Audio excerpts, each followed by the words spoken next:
ఈనాడు సంస్థ వారి కుటుంబ సభ్యులు అనేటువంటిది నేను ప్రగాఢంగా నమ్ముతున్నాను. గారు ఒక మాలాంటి వాళ్ళందరూ కూడా ఒక స్ఫూర్తి. పలు సందర్భాల్లో వారిని కలిసినప్పుడు, వారితో చర్చించినప్పుడు ఎప్పుడూ కూడా ప్రజలే ముఖ్యం, ప్రజల జీవితాలు ముఖ్యం, ప్రజా సమస్యలు ఎత్తి చూపడమే లక్ష్యంగా, ప్రజల కోసమే పనిచేయటమే ధ్యేయంగా ఆయన పలు సందర్భాల్లో మాకు తెలియజేయటం జరిగింది.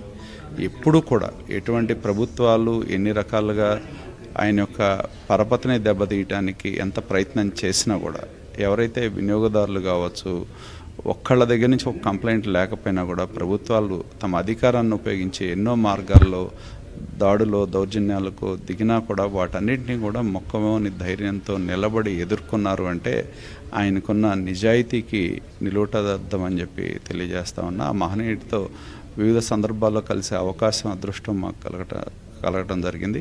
మరి ఆయన మాలాంటి యువకులందరూ కూడా చాలా స్ఫూర్తిదాయకం అని చెప్పి తెలియజేస్తా ఉన్నా.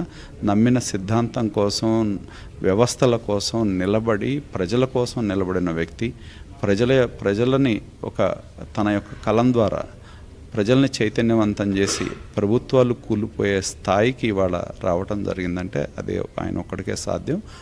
మహనీయుడి యొక్క జీవితం ప్రతి ఒక్కరికి కూడా ఆదర్శనీయం. ఎందుకంటే ఆయన ఒక సంస్థల అధినేతగానే కాదు, ఆయన ఎన్నో సందర్భాల్లో ఈ రాష్ట్రంలో విపత్తులు వచ్చినప్పుడు కూడా తమ యొక్క ఫౌండేషన్ ద్వారా తన సొంత గ్రామంలో కావచ్చు, మన హుదూద్ తుఫాన్ వచ్చినప్పుడు ఇల్లు కట్టడం కానీ, తమ యొక్క సామాజిక స్పృహని రామోజీ ఫౌండేషన్ ద్వారా కూడా వివిధ కార్యక్రమాల ద్వారా తెలియచేయడం జరిగింది.